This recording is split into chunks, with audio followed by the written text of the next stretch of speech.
this guy sent me $5,000. The Stranger Pompeii. And look how big this guy has gotten. You know, this guy is gonna play a big part for us, man, over here at AEP.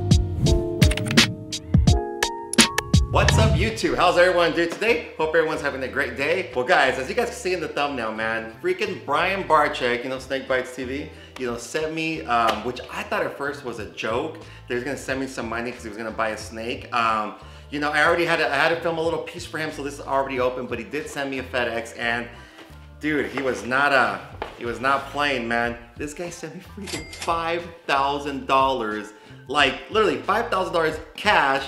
And the crazy part is, I get to choose a snake out for him. I was so freaking blown away. And you know, just to go back from Brian Barczyk, if you guys don't know, that's how we got into this industry. For a lot of people don't know how we came about this. I mean, we've always had reptiles, but my daughter, when she was 8 years old, Aubrey, had came up to me like, Dad, you know, look at these cool snakes. And I remember at this point, I just remember seeing normal snakes and albino snakes. And you know, there was pieds and there was a blue-eyed leucistic. I was blown away. I was like, oh my gosh, man, like really? Like this kind of snakes they're out here now? And then my daughter's like, hey, could we buy some snakes? So, you know, I'm not gonna tell her no.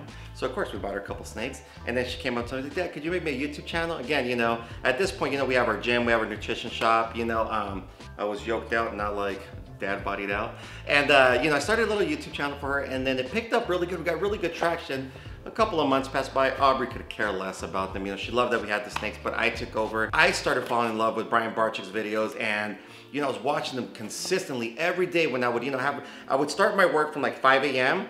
and then around, you know, 10 o'clock would be my first break, you know, my first client with no client. And I'd go, you know, I'd have my food and I'd watch his videos, you know, and I was like, cause his videos would come out around, I think 6 o'clock around nighttime.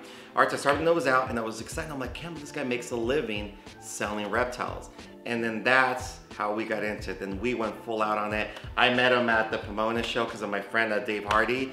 And then we became really good friends. But the crazy part is that freaking Brian Barczyk now, well, let's get in the room and get to it. And like I said, now we have Brian Barczyk sending us money to pick out a snake for him. And we're not talking about $500 or $1,000. We're talking about $5,000, man. And it's so freaking cool, dude. It's so cool, you know, to have, you know, one of my mentors, one of like the main person that got us into this industry. I mean, Tina could vouch for us. I mean, if it wasn't for him, he was literally the one. And Aubrey, obviously. I mean, we're looking at Aubrey, you know.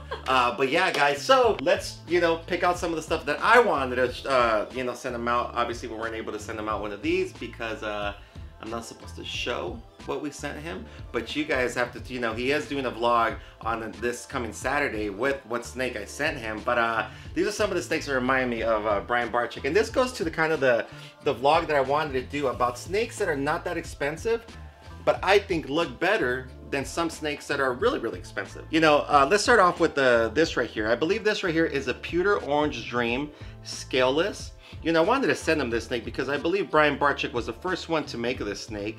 But, you know, the only reason why I did not send him this snake is because he said he needed a male to breed, you know, to some of his snakes. This right here is a female, but look how beautiful this is, man. This is so freaking crazy, right? Yeah, so insane. So yeah, so that was my first pick, you know, because again, this, you know, goes to, you know, to Brian, you know, he made the first one. But then I started thinking, man, maybe I could throw him a sunset. The only problem is a sunset that I have here and over there and some down there. You would send me a little bit more. I mean, you know, we get started with this right here, this sunset clown.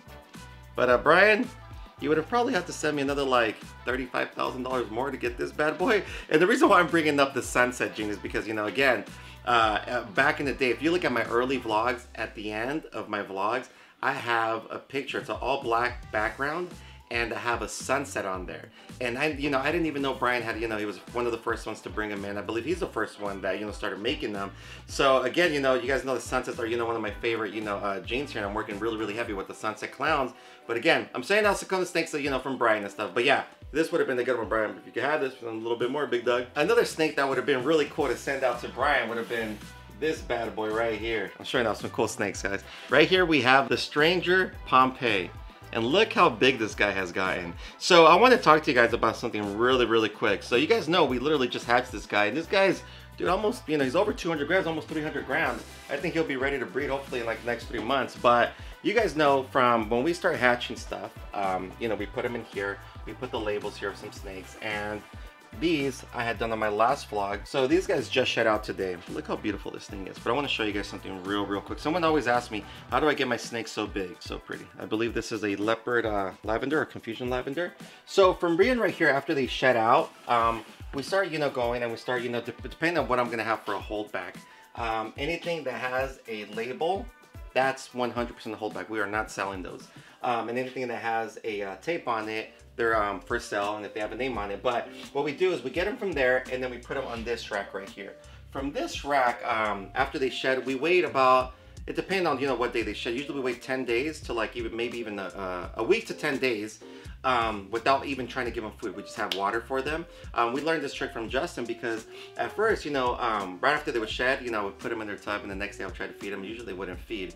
So we'd usually wait about, you know, a week to 10 days, sometimes even 2 weeks. And we've noticed that our response ratio for feeding has been great. So then we start them off with 4 hopper mice, one, you know, for 4 weeks. Every week we give them 1 hopper mice. Then from there, we move into a full-size mouse. Then we do that for another 3 weeks. And then once they start getting full-size mouse, then we go to rat pups. From rat pups, but we always try to give them, once they're going on eating, we give them some pretty good sized rat pups. I mean, enough to show their belly pretty big. And then once we get them to there, then that's when they go here. And these guys right here, dude, they're already eating weaned rats. Some of them eat small rats. I mean, like I said, we just, you know, hatched that stranger Pompeii, and it's getting pretty big. Let's show off a couple of snakes over here that are ready to move out. This one I got from Justin a while ago, but look at the size that this one has. This one's eating some really good size rat pups or weaned rats. And right here we have a Blackhead Redhead leopard clown. Could you believe this snake gave me my first strike on Instagram? I had a freaking what's called request a verification on everything because I said Blackhead and Redhead, and I guess that was against their guidelines, which is pretty dumb. So I had to put it as a BH and RH, which is just did not make sense. Here's another snake here that I just hatched out just recently. It's a lot younger than the stranger Pompeii, but he's already on pretty good sized rat pups, and I believe this only is like 8th a meal. But he's just been one of those ones that just, you know, have been good from the start. But check this guy out, man. I mean, if you guys look at my Instagram or look at my vlogs when I hatched this guy out, he's a couple of months old. And now a lot of people say, oh my gosh, you're over here power feeding them. No, I don't power feed them. I only feed them once a week, and that's every Tuesday. We don't feed no other time besides Tuesday unless we couldn't get our rodents. I just feed them a really good sized meal. I always want to make sure that their bellies have a really good size, you know, what's called like a bump in there, lump? Bulge in there, kind of like me. But yeah, that's all we do. We don't feed them 2 or 3 times a week. But I kind of want to show you guys. I mean, you know, these guys just started eating rat pups for the first time. You guys remember these? I made the Batmans. And look, these guys are pretty big already. They're getting up to size. This right here is a Batman head desert ghost. And this right here is the female. Yeah, so, you know, again, we have, remember this Pompeii? I think it's a Pompeii still. He started eating rat pups. You know, I've noticed you'll start seeing a lot of growth once they start eating rat pups, man. I've seen, I mean, a huge growth on them. But yeah, let's show a couple more snakes, just kind of give you guys an idea how big they are getting. We have this Bongo red stripe too. How crazy is that? I mean, she's well over, I don't know, I would say easily, I don't know, 300 grams, easy. And she's like, you know, I mean, when did I hatch her? I think I hatched her in December, November. I think is when she hatched out. We have to look at her hatch card, but yeah. It's crazy, man. So yeah, so obviously you guys can see when I have some of my holdbacks, I do feed them a little different. I just feed them a bigger meal, you know, because I do want to get them bigger. I want to get them up to size. Here's another one that's gotten some good size. And right here we have our Black Pastel Cypress Hypo, 100% head clown, 50% head desert ghost. And look how big this guy is, man. He's around 300 grams easily. Again, I don't weigh none of my snakes. I stopped weighing them. I mean, I think I did the whole weighing thing for like 2 months when I got into this thing, when I started really breeding. And I started talking to a lot of breeders, and I mean, the only time I'll ever weigh a snake is someone asks for them, but I don't weigh my females, I don't weigh my males, I don't do none of that. I just go by, you know, by the way they look. But I can easily tell you this guy's easily around 300 grams, and check out his hemipines. And look at those bad boys. You know, this guy is gonna play a big part for us, man, over here at AEP. But again, look how big he is. And then you guys remember, I brought those out. I mean, I did a video on them. They're not too old. And then we have this Gotham female. It's one of the first females we started on. Oh snap, don't bite me. I want to show you guys the size of this girl, man. Look at her. Holy hell.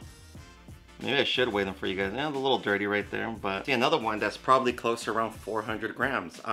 Again, whoa, snap. We're not power feeding. We're just feeding them a really, really good sized meal. Trust me, a lot of people that are trying to get into this industry, a lot of people give you false information. But again, everyone has their own methods. I'm going off of what I've learned and from people that I respect in this industry. And honestly, I put my own little twist on it, and what's worked for us, you know, might not work for the other person. I know some people are saying, oh, if you give them big meals, they could regurgitate and, you know, it's going to be really bad for the snake.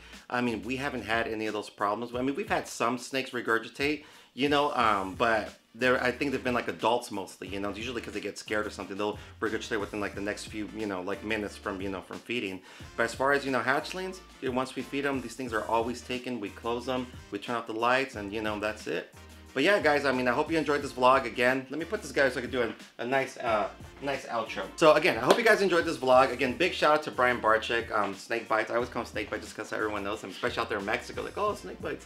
All this information will be on the description down below, but to be honest, if you guys are following me and watching some of my videos, you guys are for sure already know who he is. But if not, go check him out. As always, guys, we appreciate all the support. Till next time. Peace.